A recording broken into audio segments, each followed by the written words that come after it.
In Chapter 11, we're going to look at first and second person personal pronouns, and then I've got a few things I need to add about third declension nouns. Actually, you're going to find that the next 4 chapters are a little easier than the previous 4. That was done on purpose. That you've been over the hump, you've gotten through most of the really difficult stuff in the noun system, and so we're going to have a little time for that stuff to sink in and enjoy it. You laugh that I say enjoy. First and second person personal pronouns. A pronoun is a word that stands for another noun. In the sentence, it is red, it is a pronoun. But in this chapter, we're also learning personal pronouns. In other words, we're learning pronouns that stand for personal objects. So if you say, I am Bill, I stands for Bill, and so I is a personal pronoun. And the word that the pronoun stands for is called its antecedent. Actually, a lot of this stuff we've already had, right? You already know ego and su. Ego is a nominative singular form of the first person singular pronoun, I. Su is a nominative singular second person, meaning you. And we've actually learned the genitives of ego, haven't we? Mu and emu. I scattered those throughout earlier chapters to help get you better verses to translate, but it also kind of prepares you for this chapter. So this is mostly old hat stuff. Personal pronouns have person, and again, we've seen that with me already. There are 3 persons, first, second, and third. And in this chapter, we're going to learn the pronouns for first and second, I, and in its inflected forms, my and me, you, second person, and then in the plural as well. But we've already seen person when it comes to verbs. There's actually very little grammar that you need to learn on the personal pronouns, and it's pretty much just common sense. How do you think a personal pronoun is going to determine its case? In other words, when are you going to have ego? When are you going to have mu? Yeah, right. Yeah, the case of a personal pronoun is determined by its function. In other words, if the personal pronoun is functioning as a subject, it'll be in the nominative. If a personal pronoun is functioning as a direct object, it'll be in the accusative. So that's pretty straightforward. How does the personal pronoun determine its number? Yeah, well, there's one or more, right? So if there's one, you say ego, I. If there's more than one, there you use the first person plural. Okay, that's pretty straightforward. Now, how does a personal pronoun determine its gender? Now, think before you answer. Yeah, right. Yeah, just like in English, in the first and second person personal pronouns, there is no gender. I is I, ego is ego, whether it's a man or a woman speaking. There's no difference. Now, in the next chapter, when we learn third person pronouns, autos, then we will see gender. But for the first and second, for ego and for su, there is no gender. So the forms of the first and second person personal pronouns are very straightforward. Case determined by function, number determined by what it stands for.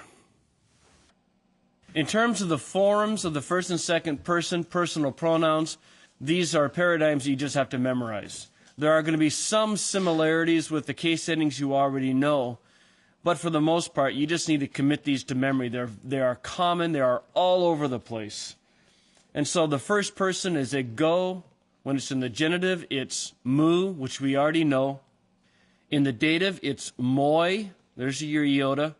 And in the accusative, it's me. You notice in the second person how similar it is.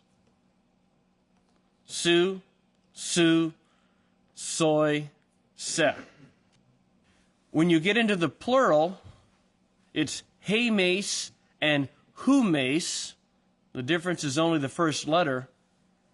Then he mace, he mon, he mean, he mas, and then exactly the same in the second person, except that it starts with an upsilon and not an eta. So you can see the similarities, but you still need to memorize these paradigms. In Chapter 10, we learned the basics of the third declension. There are a few other things that we need to learn about third declension stems, though. But by way of review, what are the case endings that we've learned for the third declension? They go sigma, omicron sigma, iota, and alpha. And then in the plural, we learned epsilon sigma, on. And then in the dative plural, we just swap the iota sigma, and we get sigma iota. And in the accusative plural, the case ending is alpha sigma. Okay, good. So those are the endings that we've learned. We also learned the square of stops, right? And the significance of that is, for example, it doesn't matter whether a stem ends in a tau or a delta. Because they're both dentals, both stems are going to behave the same way, right? Okay. But what you're going to see in this chapter are the benefits of learning those rules. And of course, there were a few other rules that we learned as well. But let's go ahead and take stems that end in a dental, and let's see what happens to them in the third declension. There's a root, charit, ends in a tau, a dental, means grace. And in the nominative singular, you take your normal case ending, you stick a sigma onto the stem. But what happens when a tau is followed by a sigma? Right, the tau drops out. And so charit goes to charis. So it's the same case ending as in logos, the same case ending as in sarx. It's just that the tau and the sigma have interacted differently, and so the tau drops off. But it's the same case ending. That's what I want you to see. So as we go through the paradigm, it's charis, and then in the genitive, as you would expect, charitas. In the dative, chariti, no surprises. In the accusative singular, charita. Okay, absolutely regular, right? Okay, let's go into the plural. Charites, with an epsilon sigma. Genitive is chariton. And then in the dative plural, what's happened here? Yeah, whatever happens in the nominative singular is going to happen in the dative plural because both case endings begin with a sigma. The tau drops off, and you get charisi with a new movable. Very good. And finally, in the accusative plural, charitas. Okay, as you look at the paradigm, here's what's important. There's nothing new here.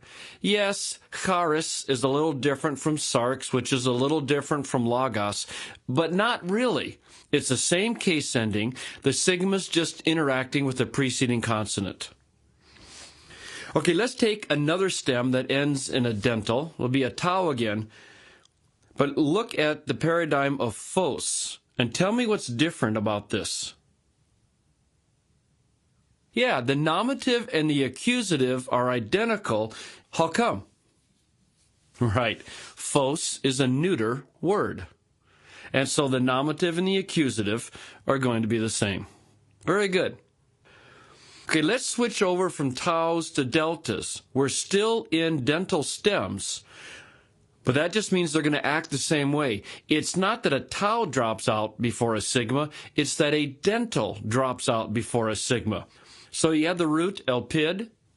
The dental drops out before the sigma. You get elpis, elpidas, elpidi, elpida, elpides, elpidone. Dental drops out again. Elpisi and elpidas. Okay, absolutely regular. That's what I want you to see. This is not scary. This is not something, oh, so different. It's just a couple of more rules and a couple of new endings. All right, very good. There's just three other patterns I want to look at. The first has to do with what's called a consonantal iota. Now, a consonantal iota is a character that used to be in the Greek alphabet. It's dropped out many years before the time of Koine Greek. But the fact that it used to be there explains many changes in Greek. And words like pistis are great examples of consonantal iota. When that consonantal iota dropped out, it turned into either an iota or an epsilon. So in the nominative singular pistis, that iota is the old consonantal iota. Okay, no big deal. Go to the genitive singular, pisteos. Yeah, see, now the consonantal iota is an epsilon. How come? Because it turned to an epsilon when the case ending began with a vowel, it turned into an iota when the case ending begins with a consonant. Now, the only exception to that is in the dative plural, where it's pistesi. And perhaps the rule is it's an epsilon always in the plural. But when you say pistis and you go to pisteos, the fact that one has an iota and one has an epsilon shouldn't cause you any trouble. In fact, I just tend to think of that as a consonant iota, and I go, iota, epsilon, whatever. I'm pretty laid back on that. What about the ending, pisteos? The omega is just a lengthened omicron, so I see os and os pretty much as the same thing.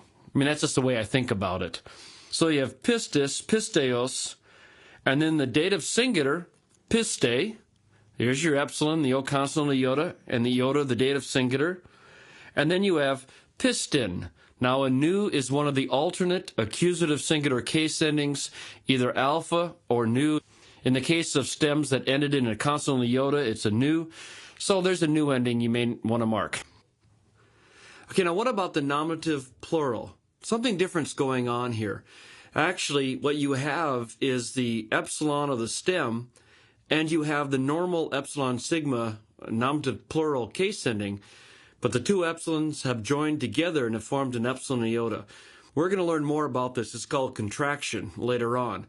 But it is still actually the same ending. Just think of the epsilon iota as a contracted epsilon iota, and then that shouldn't cause too much trouble. But then in the genitive, it's pisteon, pistesi, and then look what's going on in the accusative plural. Why do you think it goes to pistes? That's a very good guess. It does look like a neuter, doesn't it? Except in the singular, the nominative and the accusative aren't the same. Yeah, I call these stems neuter wannabes. This word isn't neuter, but the nominative and the accusative plurals of consonant iotas are identical. That's just another little quirk you have to remember about consonant iota stems. So those are consonant iota stems. Real quickly, there's just two other patterns of words that I want you to be aware of. There's pater kind of words. Mater, aner are all declined the same way. These are the words for father, mother, and man. You see in the nominative singular, it's pater with an eta. And then in the genitive and dative singular, there's no vowel. Then in the accusative singular, you get an epsilon back, a shortened eta, in other words. And then in the plural, you have epsilon, epsilon. In the dative plural, you have nothing, but you have an alpha after the row. In the accusative plural, the epsilon's back. What's going on? Well, this is what's called ablaut. Vowels can change their length to long, like an eta, or short, like an epsilon, or drop out altogether. Now, it may be easiest if you just want to memorize this, but really, if you remember that there can be different vowels or no vowel at all between the tau and the rho, the rest of the pattern is pretty straightforward. In the dative plural, an alpha was added for the sake of pronunciation. You can't really say patrasi, so they go to patrasi. And finally, hudor, the root actually ends in a rho. But other than the nominative and the accusative singular, it behaves as if the root ends in a tau, doesn't it? And in that case, it's perfectly regular. So if you memorize hudor, huditas, so if you drop the omicron sigma, you have, for all practical purposes, the root of the word, hudat, and everything else is regular. But it's a neuter word, so the nominative and accusative are going to be the same, and you have a rho instead of a tau. You may just want to memorize that. What I would recommend you doing is going through all these paradigms and initially making sure you understand why they're doing what they're doing. Now, on a couple of these, if you want to commit them to memory, okay. Just remember, you're adding to the amount of review you're going to have to do on a regular basis.